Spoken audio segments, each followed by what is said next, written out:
আসসালামু আলাইকুম রহমতুল্লাহ।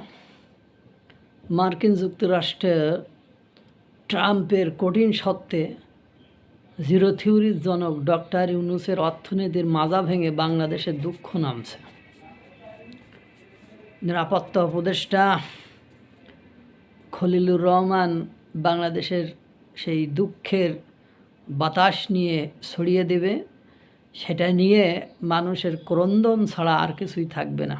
পোশাক শিল্পের জন্য হাহাকারের সুযোগ সৃষ্টি হয়েছে, পোশাক শিল্প ধ্বংসের দিকে চলে যাবে। ডোনাল্ড ট্রাম্প বলে এক করে আর এক। ডোনাল্ড ট্রাম্প এর সাথে ডক্টর ইউনূসের সম্পর্ক ভালো নয়, এটা জানা কথা। কারণ doctor Yunus Joe Biden, Hillary ক্লিন্টনের প্রীতিভাজন লোক, এবং এক নির্বাচনের সময় ডক্টর ইউনূস এর কথা বলেছিল যে অমুক তমুককে ইত্যাদি ইত্যাদি। যাই হোক, ডাজেন্ট ম্যাটার। ঘটনাটা কি শুনুন। দুই শর্তে বাংলাদেশ গর্তে, মানে ডোনাল্ড ট্রাম্পের দুই শর্তে বাংলাদেশ এখন গর্তে। বাংলাদেশের মাজা যাচ্ছে ভেঙে। আমরা এখন কি করব সেটা নিয়ে আমরা চিন্তাভাবনায় আছি। যে ট্রাম্প শুল্ক নীতির 3 মাসের স্থগিতাদেশ দিয়েছিলেন, সেটা সকলে জানেন। সেই ট্রাম্পের শুল্ক নীতির শেষের দিকে চলে এসেছে, অর্থাৎ সময়সীমা। সেই সময়সীমা শেষ হওয়ার আগে বাংলাদেশের অন্তর্বর্তী সরকার, ডক্টর ইউনূসের উপদেষ্টা সরকার চায় মার্কিন যুক্তরাষ্ট্রের সাথে শুল্ক নীতির চুক্তি করতে। আর মার্কিন বা ডোনাল্ড ট্রাম্পকে তুষ্ট করতে গিয়ে 12 জুন নন ডিসক্লোজার চুক্তিতে সই করেছে, অর্থাৎ গোপন চুক্তি সই করেছে। যদিও ডক্টর মোহাম্মদ ইউনূস সরকার বলছে তারা জবাবদিহিতা, স্বচ্ছতা, সততার সরকার দাবি করলেও যুক্তরাষ্ট্রের সাথে গোপন চুক্তি করলো কেন? এসব কেন প্রশ্ন করে খুব বেশি ফায়দা বা লাভ হবে না আমি জানি, তারপরও বললাম। যুক্তরাষ্ট্র থেকে চড়া দামে বোয়িং বিমান এবং গম কেনার প্রস্তাব দিয়েছে বাংলাদেশ। যে বেশি দামে বোয়িং বিমান এবং গম কেনার প্রস্তাব দিয়েছে বাংলাদেশ। এই যে এত কিছুর পরেও 26শে জুনের বৈঠকে মার্কিনদের মন গলাতে ব্যর্থ হয়েছে জাতীয় নিরাপত্তা উপদেষ্টা ডক্টর খলিলুর রহমান। মানে এত যে বেশি দামে বোয়িং বিমান কিনবো, বেশি দামে গম কিনবো, তারপরও মার্কিন যুক্তরাষ্ট্রের কোনোভাবে মন গলিনি, বরফ গলিল না। ওই যে একটা ডায়লগ ছিল, বরফ গলিল না। এত কিছুর পরেও বরফ গলিল না। উল্টা মার্কিন যুক্তরাষ্ট্র দিয়েছে আরও কঠিন সত্য, যে কঠিন সত্য শুনলে মাথা এমনি ঘুরতেছে যে এই সত্য কিভাবে পূরণ করে, এটা কোনোভাবে সম্ভব নয়। যুক্তরাষ্ট্র 1 নম্বর সত্য দিয়েছে, যুক্তরাষ্ট্র যার সাথে বাণিজ্য করবে না, বাংলাদেশও ওই দেশের সাথে বাণিজ্য করবে না। মানে যুক্তরাষ্ট্র যে দেশের সাথে বাণিজ্য করবে না, বাংলাদেশ ওই দেশের সাথে বাণিজ্য করবে না। বাংলাদেশ যুক্তরাষ্ট্রের ক্ষেত্রে যে পণ্যে ছাড় দিবে, অর্থাৎ যে পণ্য ছাড়ে বাংলাদেশ যুক্তরাষ্ট্রে পাঠাবে বা দিবে, একই পণ্যে অন্য কোনো দেশকে ছাড় দিবে না। মানে যুক্তরাষ্ট্রের বাংলাদেশ যে পণ্যে ছাড় দেবে, ওই একই পণ্যে অন্য দেশকে ছাড় দিবে না। এই চুক্তি করলে আন্তর্জাতিক বাণিজ্যে কী হবে বলেন তো? একগরে হয়ে যাবে। অন্যকে ছাড় দিয়ে আমাদের শোনা তোর সাথে বাণিজ্য করতাম না স্যার। আর বাংলাদেশ এমন কোনো ভিআইপি দেশ হয়ে যায়নি যে তার সাথে বাণিজ্য করার জন্য পাকিস্তান ছাড়া অন্য কোনো দেশ উঠে পড়ে লাগবে। একমাত্র পাকিস্তান ছাড়া, আর পাকিস্তান পশ্চিমা রাষ্ট্র তাদের কিভাবে রাখছে সেটা আপনারা জানেন। ওই পাকিস্তান ছাড়া অন্য কোনো রাষ্ট্র খুব বেশি ইন্টারেস্টেড বা আগ্রহ দেখাবে এরকমও নয়। আর একটা দেশ ছিল ভারত। তা ভারতের সাথে তো বাংলাদেশের এখন চোখে চোখ রাখার সম্পর্ক, সব কিছুই তো দিন দিন নিষেধাজ্ঞার উপরে বন্ধ হয়ে যাচ্ছে। এগুলো তো আর বলে লাভ নেই, একাধিক ভিডিওতে বলছি, আমাদের কথা খেয়ে শোনে। এই চুক্তি করলে আন্তর্জাতিক বাণিজ্যে একঘরে হয়ে যাবে বাংলাদেশ।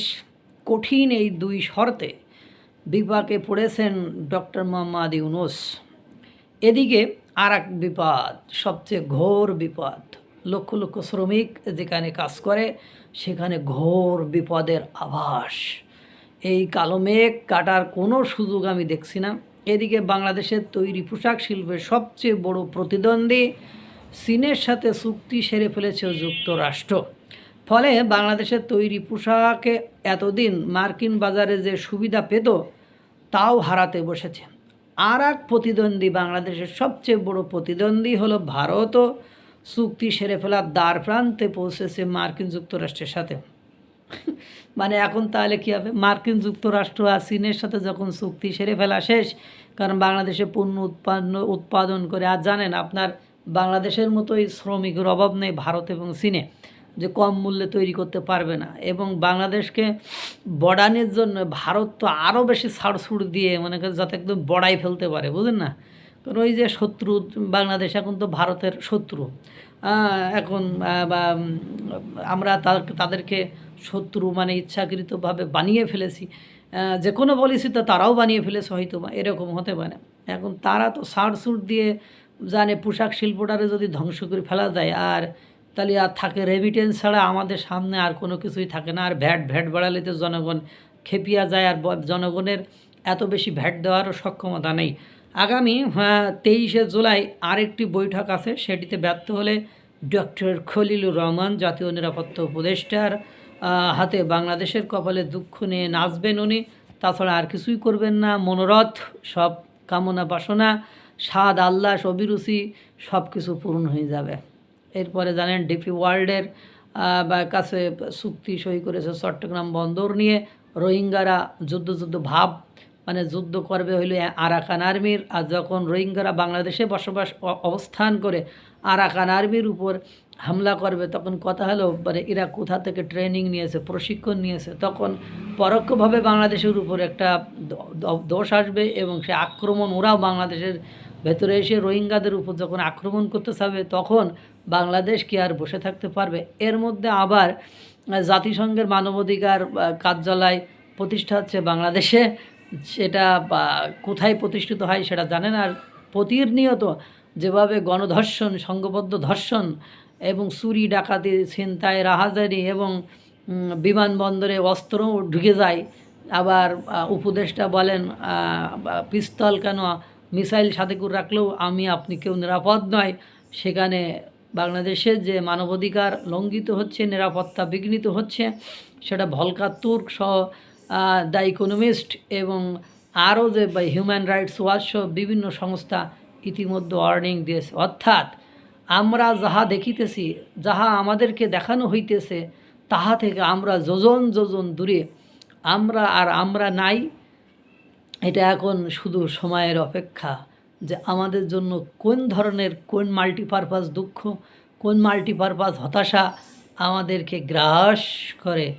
ছিলাম ভালোই ছিলাম, কাছে এসে দেখি তোরই নাই, এখন ফিরে যাওয়ার টাকাও নাই। আল্লাহ তাআলা সকলকে ভালো রাখুক, সুস্থ রাখুক। আসসালামু আলাইকুম ওয়া রাহমাতুল্লাহ।